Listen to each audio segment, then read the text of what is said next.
This is Willis Abar. This is the Truth in This Art podcast with Rob Lee.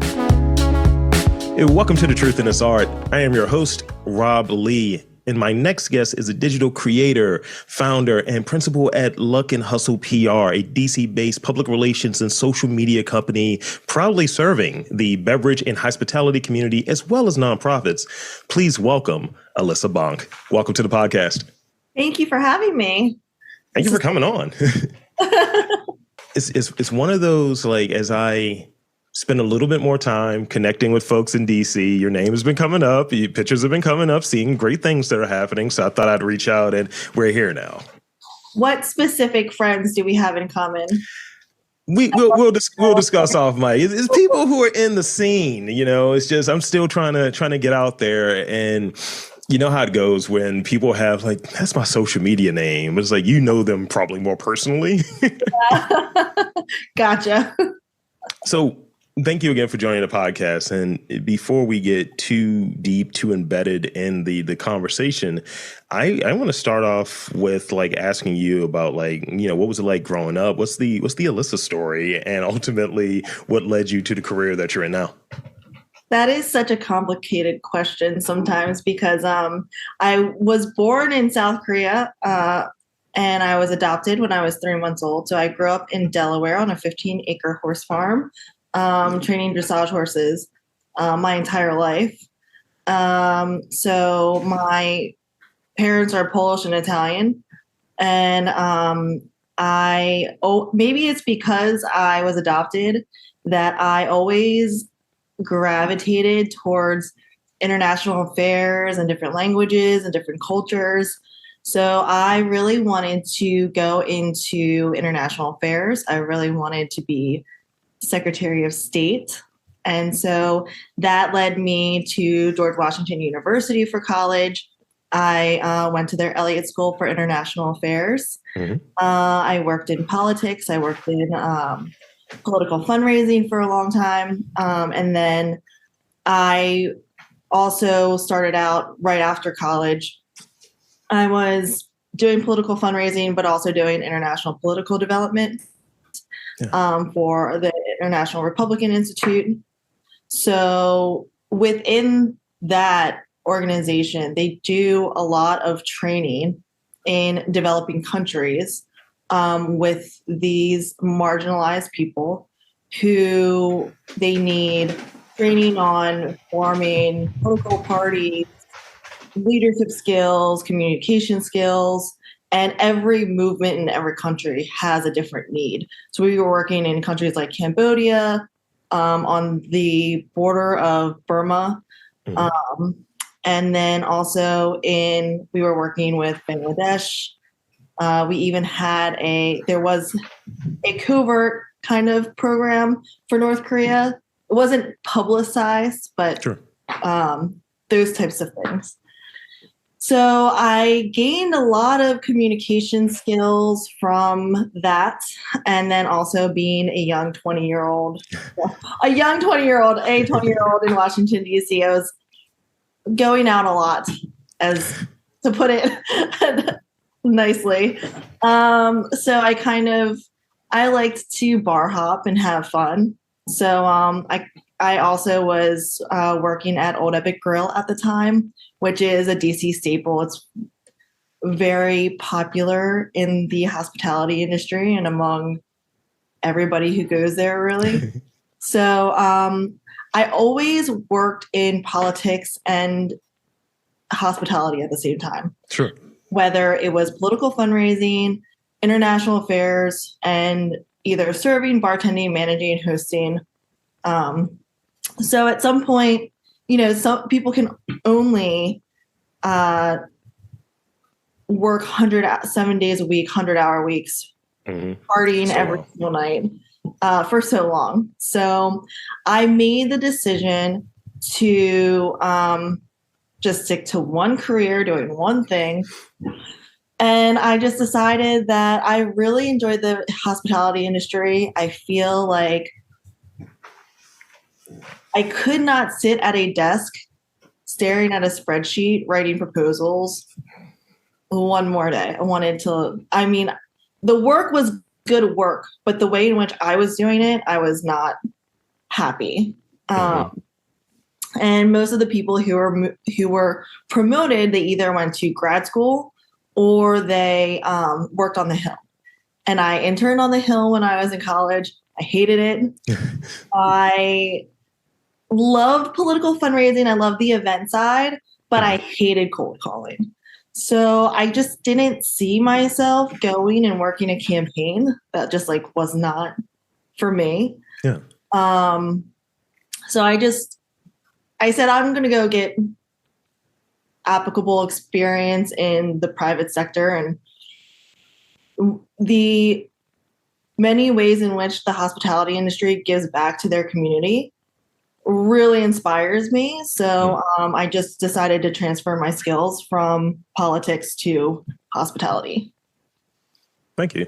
Thank you. That makes a lot of sense. That kind of shift, I think, is at a point when you see that the configuration that you're in, it's like, this doesn't work. It's not going to work for me long term. And you take what comes with it, but having a, I guess, exit strategy of like how you're going to go about moving to what that next step looks like.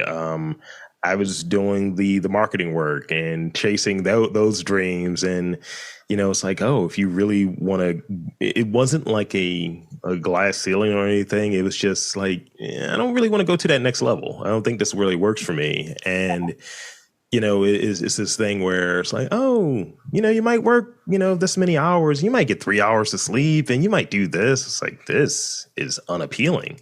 And I think at a point you realize that you have certain skills, and what about that work that you're doing is of interest to you. And you're like, I'm going to take this piece and see if I can do something that concentrates in this area, but elsewhere. Yes. Mm-hmm. Yeah. So I'd imagine with, this is not a question that you had actually, which is really funny. I'd imagine with like some of the, you hear about different deals and different networking that happens in politics that happens maybe over drinks or over dinner and so on. So how is like having that background and at least that knowledge base of, how these sorts of interactions, these sorts of personal interactions can happen really have maybe served you in your current work? Yeah. So actually that's part of what motivated me to get into PR, is because I had lived in DC for so long. I had bounced around between bars and gotten to know a lot of people, and transitioned between a lot of different groups of people. Yeah. So I found a lot of times people, asking for connections for this or that. And I'm like, I should start getting paid for this. Like, I should make a career out of this, benefiting off of my social skills.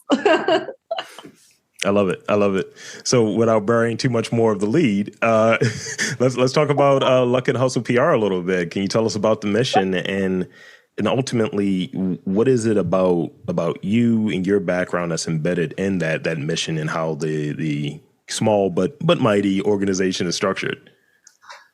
So speaking of that, once I could identify what I wanted to do with my life, sure. I was 27 and I was having this like existential crisis about what am I doing? What is my purpose? I was like going through the worst breakup of my entire life. And so it was really like a sink or swim moment. So I decided that I wanted to do in-house PR and events communications for like a large restaurant group. Mm-hmm. But because of my background in management and working operations and every single aspect of the restaurant, I wasn't finding those positions available. People would hire me and they would say, oh yeah, like we're going to hire you as a manager. And then like, yeah, you can like work in doing our social media or whatever. But nobody actually would give me the actual job that I wanted. It didn't exactly exist. Right. Especially for somebody who just decided, oh, I'm going to transition from politics to this. Right. I mean, I didn't have a formal education in PR. And so I did not have as many contacts at the time as people who had just like gone to school for PR and then moved here and had that background. So that's where it fell. And then I said, okay, well, no one's giving me the opportunity, so I'm just going to make it happen. That's when I got the idea for Luck and Hustle. When I had a desk job, I listened to a lot of podcasts. Adam Carolla's was one of them. Nice. And I distinctly remember an episode where he was like, people always say, Adam, you're so lucky. You have so much money. You have this beautiful wife. You have this big house.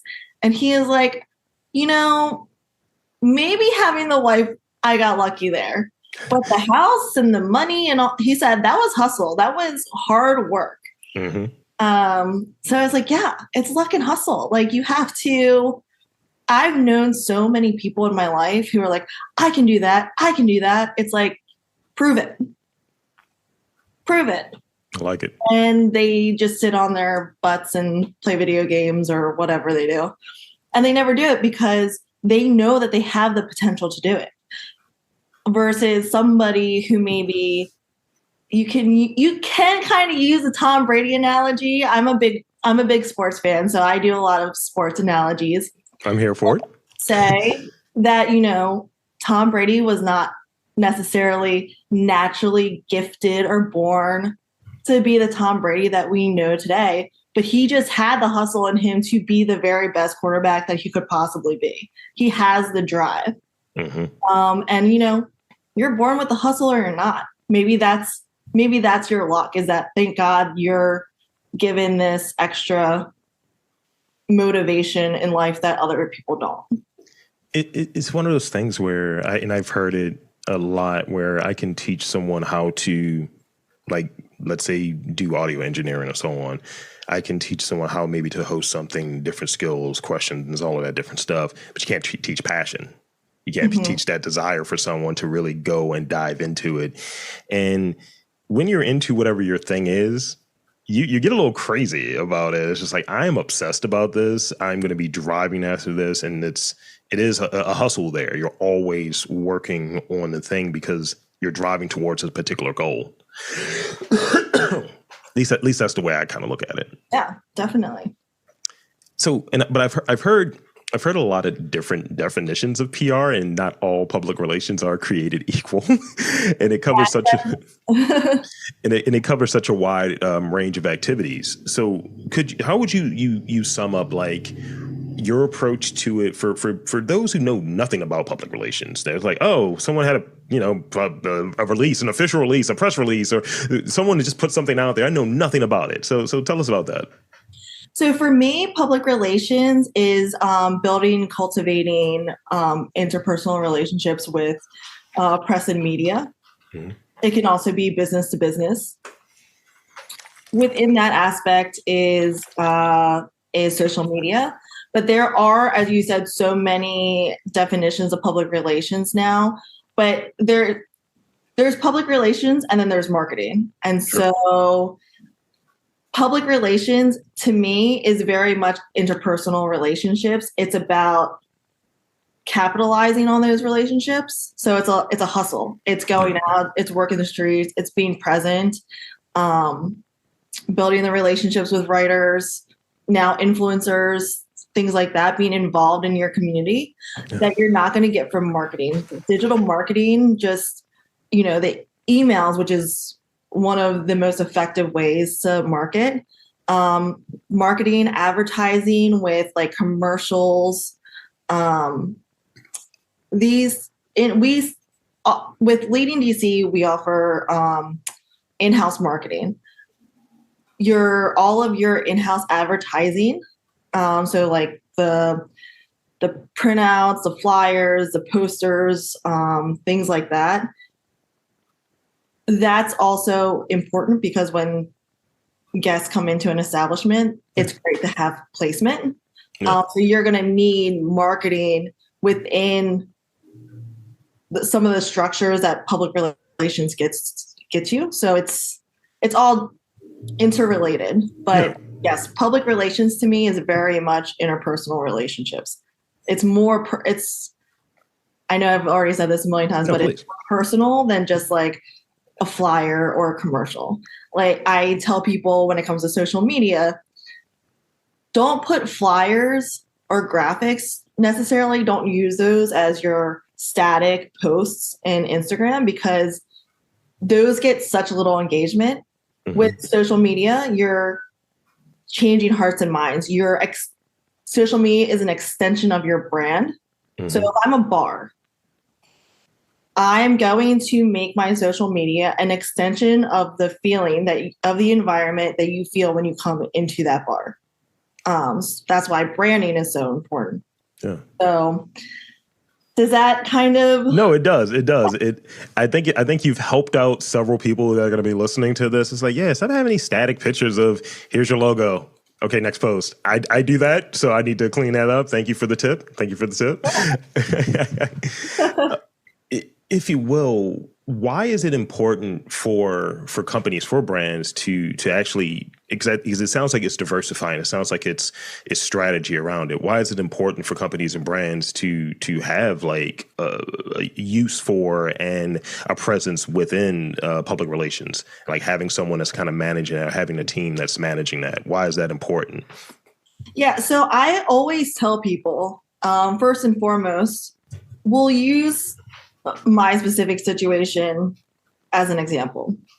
When I talk to clients who don't understand why we use influencers or social media or PR, I always let them know in a city like Washington, D.C., you have hundreds of restaurants opening a year.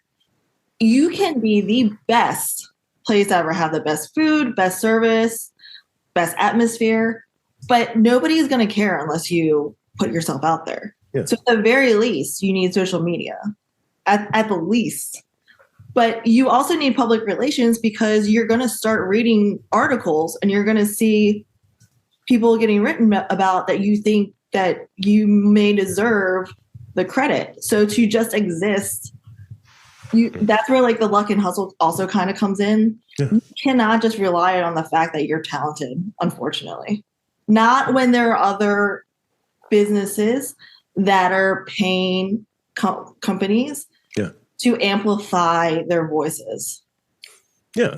And it's interesting because you can see, like I look at it from the space that I'm in, you can see that it's kind of like a log jam. It's like everyone has a jerky podcast that comes out talking about whatever most recently happened. And you have some people who have like this niche thing, but when people are kind of competing to get it out first, the quality starts to go down. And, you know, then you see, I'll never be able to compete with a Joe Rogan. I'll never be able to compete with this or that because there is a lot of. I could if you did it the right way.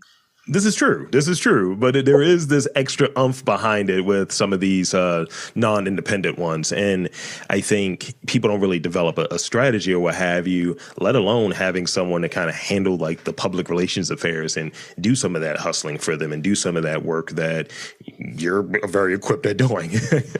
And I think that has to be a part of the mix. Yeah. And with everything, I always tell people that you can put yourself out there. You can have people doing your social media, but you can't just post anything. Mm-hmm. And when you are pitching or writing press releases, you always have to ask first and foremost, okay, I'm having this event. Well, why should everybody come to this event over yours? I represent one of the best nightlife places in the city. Well, a couple of them. And, you have to look at the pitch and why would I say something like that? So you just need to make sure that everything you're doing is strategic and not putting every single thing out there. Yeah. Because at some point, if it's doesn't have that extra oomph, then at some point it just becomes lost. And then everything you put out is going to get lost because that's what they're going to come to expect from you. Absolutely. Absolutely. And, I think a lot of people are self-taught, and being able to get gems like you're dropping so far will help out folks because, I think, I'm an analyst in my day job, as I was telling you before we got started. So when I see a post, and my background was in marketing early on, so I see a post, I'm like, all right, why did this do better than that? All right, let's have more of these. Let's show what's this. Let's do some persona research. What does my brand represent to people who are engaged with my content? And as an extension of it, since I'm very closely related to the brand, what do I represent? And is there overlap? Is there correlation? And really getting into the weeds, that's the thing that I like. And if I were to bring on someone, hire someone, which I have and which I do, this is what I think we should do. What do you think, based on and coming with something, versus just, I know nothing, have at it. Yeah. What really excites you about public relations? The industry, your day to day, just different projects and different clients you've had. What really excites you about public relations? I love that it's a never ending hustle. You definitely have to be in the streets and putting yourself out there. And one of my favorite shows is Entourage. I know some people are going to be like, ugh, that show. But I'm really into that cause and effect, and I'm into that grind that is PR. I mean, I only work with people that I get really excited about. And if I'm not excited about them, I can't work with them.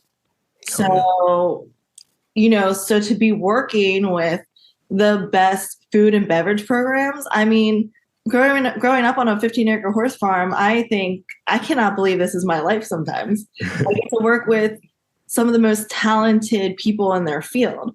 Yeah. And that really jazzes me. That really gets me going. And to see them grow and to get the placements and the recognition that they deserve, they're like my children. It makes me, I'm just like a proud mom. I just love them. So that's great. That's really cool. I do consulting now and helping people kind of grow podcasts and helping brands and such, since I've been doing this whole thing for more than a decade. And I have a friend who's relaunching his podcast and all of that stuff. And I put on that kind of consultant hat, and he had asked me, he's like, why do you want to help me? He's like, why do you like helping other podcasters out? And I have two responses. I was like, there's a lot of bad podcasts out here, and I'm doing my job to clean it up. And secondly, I get a lot of energy seeing someone be able to realize realize that journey and get the same or somewhat of the same energy I get from being able to express myself using this medium. And that's the thing that really gets me. And when someone launches something, they're really good at it and is successful at it, I feel like a proud papa. I was like, yes, I've helped you, and now go forth and do your thing. Yeah. And I mean, some people, that's just ingrained in them. I mean, I want everyone to be their best self. And I'm like the world's biggest cheerleader. So I call myself a FOMO creator, because I'm just like creating all of this fear of missing out. Like, don't miss this bar. You're going to miss this great experience. Don't miss this restaurant. You're missing like the best food you've ever tasted in your life. And that stuff just excites me so much. And when it's coupled with the fact that many of the businesses that I work with, they give back to their community. They have all, in the last 6 months, held some type of fundraiser for issues that are very important. They give back to their communities. And like I said before, that's why I wanted to transition my skills to the restaurant, the hospitality industry, because these are where the mover and shakers are. Absolutely. I think I have an answer to one of these questions, so I'll already take it out, because I'm hearing hustle. I'm hearing like, look, I get jazzed about this, so I don't even need to know what it reveals about your personality. I think I got it. But so I'll ask you this one. This is more of kind of this wrapping up of the real portion of this interview, and we look for advice, we look for more gems, and you've dropped many of them. What would your advice be for, female founders, CEOs at the beginning of their like entrepreneurial journey that are like, I'm doing something, but I know I have another skill set that I can apply and go out and do it in a different way, kind of in that spot that you were describing earlier. What advice would you give them? Yeah, so this is like my favorite question. I would say, first of all, identify what it is you actually want out of life, out of your work-life balance, if you care about having a work-life balance. Figure out what you want to do, make a plan, and then set goals for yourself, and then stick to that. A lot of people and a lot of young women who I talk to, I'm 36 and I talk to a lot of young women in their 20s, and they're like, I hate my life. I hate my work. And I just tell them, I said, ask yourself what you want to do with your life and then do that. It's very hard. And it's also hard if you've already kind of have a job that you hate, but you make really good money. Yeah. And so I have to say, like, there was a time when I did not have enough money in my bank account to even take an Uber anywhere. Like, I couldn't leave the house because I didn't have money. I was living on a friend's couch for a minute. Oof. So I'd have to say, like, to pursue a life that you really love, be mentally prepared to, like, be uncomfortable sometimes, but know that when you're doing something you really, really love and that you can't get enough of, first of all, your life is always going to be fun. It's always going to be like the best day ever. And you're going to make it. Every successful woman I know, she just does what makes her happy, and she does it to the best of her ability or his ability. I just think that you just have to commit to your goals and then not get discouraged by what anybody else is doing. We say this all the time, like, people look at social media and they think, oh, that person lives this life. And I even get it sometimes with some of my friends. And I'm like, first of all, it's not as glamorous as you think it is. Mm-hmm. It never is. But also, if you use that as motivation, like, that is the life I want to live. Mm-hmm. So this is what I'm going to do. And that's the life I'm going to live. And it's going to be awesome. Absolutely. Absolutely. So I think we'll stop there on the real questions, and I've got some rapid fire questions for you. They're fun. I'm gonna give you the preface that I give everyone. Don't overthink them. Don't overthink them. Don't overthink them. All right. I'm gonna throw out an easy one for you, just to kind of get started as a primer. What were the last 3 restaurants you visited? The last 3 restaurants I visited were Conservatory. It's the rooftop cocktail bar and restaurant above Gravitas. I had one of the best things I've ever eaten there. They're banana blossom poppers. It sounds great. So simple, but it was honestly like one of the best things I ever had in my life. So they're like jalapeno poppers, but with the banana blossoms instead. They're so good. Sounds great, actually. And then Calza, I did the tasting menu at Calza. It's a Peruvian restaurant in Blagan Alley. Amazing meal. I can't say enough about it. Chef Carlos Delgado over there is doing amazing things. And then the third, gosh, I know that I've like eaten at so many restaurants. I can't even remember what the last one. Probably, I'm going to go ahead and say this is not a real restaurant. This is just a good story, actually. Spin it. I was in New York for a pop-up that my client service bar was doing with Manhattan. And afterwards, we went to this karaoke place. I might get in trouble for this because it's kind of New York's best kept secret. But this karaoke bar is called Upstairs Bar. Up space stairs bar. They have karaoke. They have a huge menu. The food is so good. I want to eat there like every single day. Oh, okay. And then I went to Dante's. That was the other meal. That was the actual meal I had like last Monday, was also very good in the West Village. I'm feeling this kind of FOMO thing right now. I don't know. Yeah, we'll talk off mic. Okay, here's the next one. I got a couple more after this. How do you start your day? What's the first thing that you do? You get up. How do you start your day? Well, after I brush my teeth, I play tennis. I either play tennis or I ride a horse or do yoga. It's just like starting your day peaceful is like the best way to start the day for me. Yeah, I start my day screaming like, "Oh my God, bad dreams!" No, I'm kidding. Just night terrors in the middle of the. What is a childish thing? Like, it's childish, but you still enjoy doing it. Oh, because we all have a thing. It's like some people are like, look, man, I love watching Disney Channel. That's just what I do. I don't know. I mean, if I were being funny, I would say that the most childish thing I do is copious amounts of mind erasers. But that's just childish. That's childish. That's not childlike. I'll take that though. That's actually great. That's great. That works. I think we've got that answered. So what's it? Wine or whiskey? Wine or whiskey? Yeah. Oh, whiskey. Any particular type? Nika coffee grain whiskey. Yeah, we're going to be friends. We're going to be friends.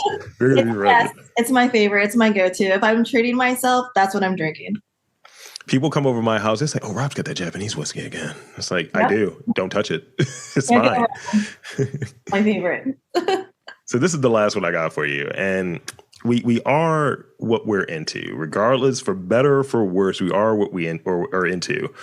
What is a terrible movie that you just love? You're like, look, I know this is terrible. It's not good. It is a bad movie, but I watch it. I sing along to it. I know the lines, the whole thing. I have the director's cut, the whole thing.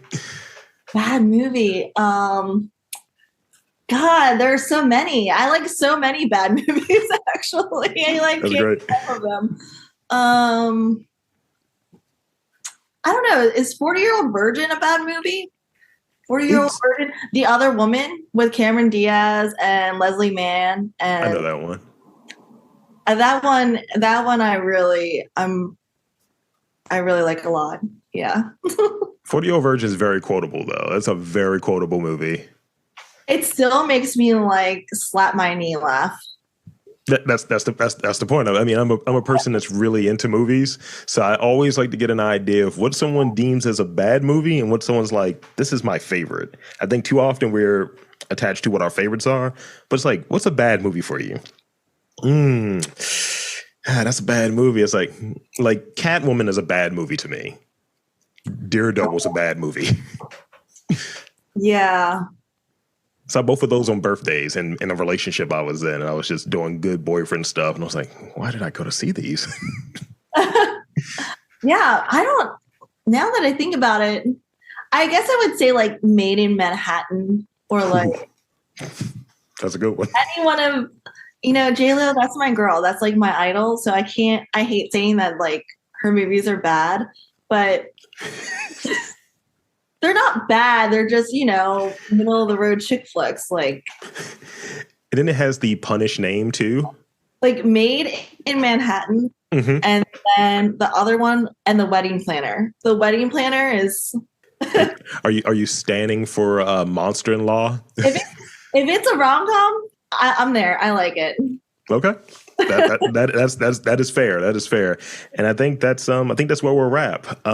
So I want to, one, thank you for coming on to this podcast. And two, I want to invite and encourage you to tell the fine folks where to check you out, check out your biz, all of that good stuff. And thank you again. The floor is yours. Yeah. So if you want to follow me, my Instagram handle is Alyssa_Bonk.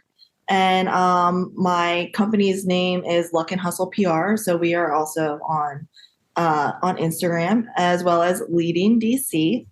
And yeah, our websites and everything are right in the link in bio.